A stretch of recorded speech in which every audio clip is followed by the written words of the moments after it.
Hey, welcome to another 5 Minutes with Conor. I'm Conor Smith. Today, we're jumping in with another successful entrepreneur. And whether you're being challenged by business, marketing, technical, or the channel itself, every small business has a unique journey. Today, I'm excited to learn about Heather Margolis and her role as CEO of Channel Maven. Heather, welcome. Good to see you. Thanks so much for having me, Connor. You bet. In this, I like to, just start off and tell us about, the business, what you do, who you do it for. Sure. So Channel Maven is focused on helping technology companies better engage, enable, and then market with their channel partners. So whether it's MSPs or systems integrators or even larger alliances. And, the channel might be kind of a vague term to a lot of people. Can you give it some more context? Sure. Most large technology companies sell direct and then they also sell through channel partners. So these are smaller companies or sometimes just as big or larger that are either reselling, implementing, servicing any of those technologies. And usually those partners are selling anywhere from 25 to 100 different technologies. Interesting. Well, I know, having dealt with it myself, it's a complex world, so I can see why you exist and the value you bring to the table. In all of the things that you've done, personal, professional, what do you consider to be your greatest accomplishment so far?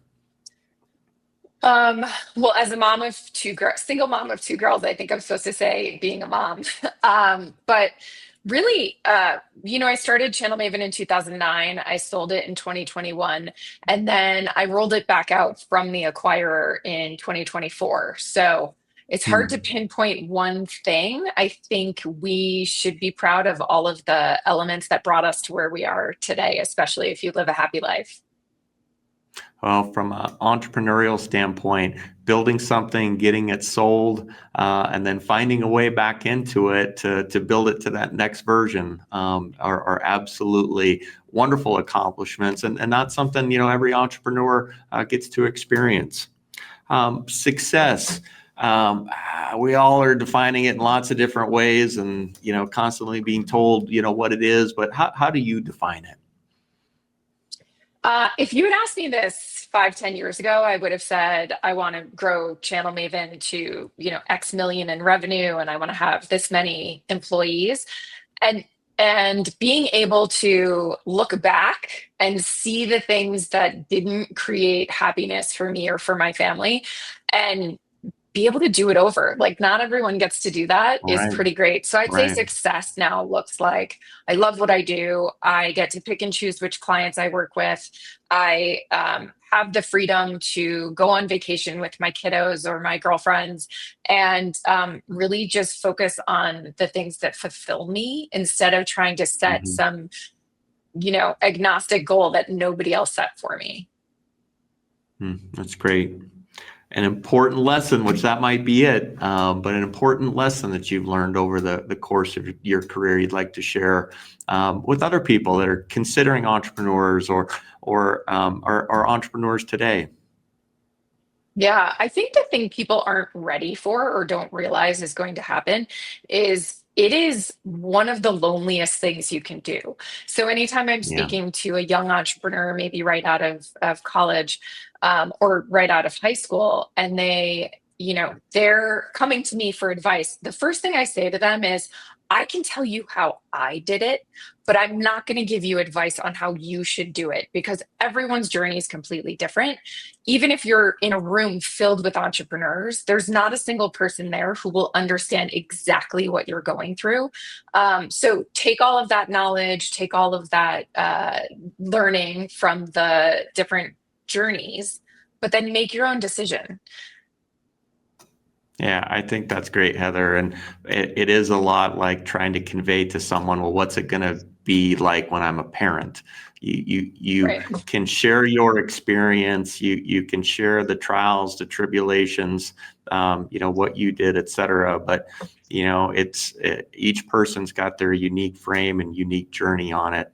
Right. And yeah, again, just thinking about like room full of parents, there is, connection there, but each person's journey is very different than that. And I think that's a great way of sharing it. Yes, Um, exactly. the loneliness component of the entrepreneur piece, you hit on that. I certainly have experienced that, in this seat. I used to have a business partner, which provided that connection, but when he retired, like it does become very, individual, hard to get to help even a spouse connect, with that. Can you speak a little bit more to Yes. that? Yeah, I think sometimes we think that if we're in a room filled with entrepreneurs, that everyone's going to understand what each person's going through, but everyone has a completely different dynamic at home. Everyone has a completely different dynamic based on their childhood and their upbringing and the people they Right. surround themselves with.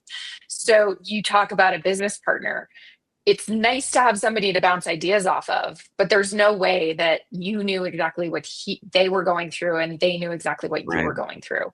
So I think we can have empathy, certainly, but it's very hard to really put yourself in someone else's shoes. And having been married to an entrepreneur, that was such a draw, right? We would like sit there on our computers on a Right. Saturday night because we were both building Right. businesses.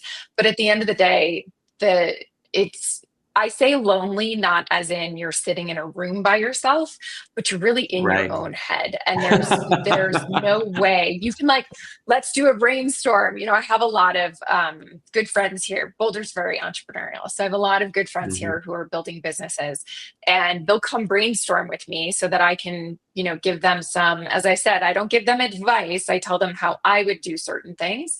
But at the end of the day, you are very much going through this journey alone. And as long as you understand that and you're okay with that, then I think you're going to be successful.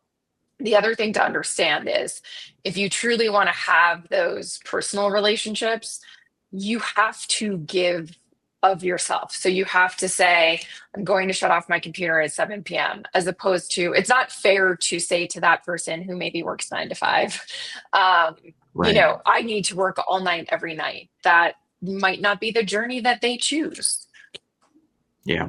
No, as an entrepreneur, that buffer time to disconnect from that, and then also the time to actually just be with people doing other things as a great combatant, Yes. but it takes some discipline, to what you do and how you do it. Heather, thank you for sharing, the story today. Really inspiring to hear how you and other leaders are navigating this world of entrepreneurialism, and not just for yourself, but how you're creating value for other people and the very complicated world of the channel. For those listening, remember, business goes way beyond money. It's about growth. It's about perseverance. It's about so many things other than yourself. So I look forward to sharing more journeys like this on the next 5 minutes with Conor. Heather, thanks for being here. Thanks for having me, Conor. Marketing doesn't have to be a heavy lift. Most small businesses waste energy on confusing strategies and see little return. We help you build a stronger brand, flex your message, and generate leads that actually convert. It's like training with a coach. Clear plan, consistent reps, real results. No fluff, just marketing muscle that drives growth. Let's get your marketing in shape.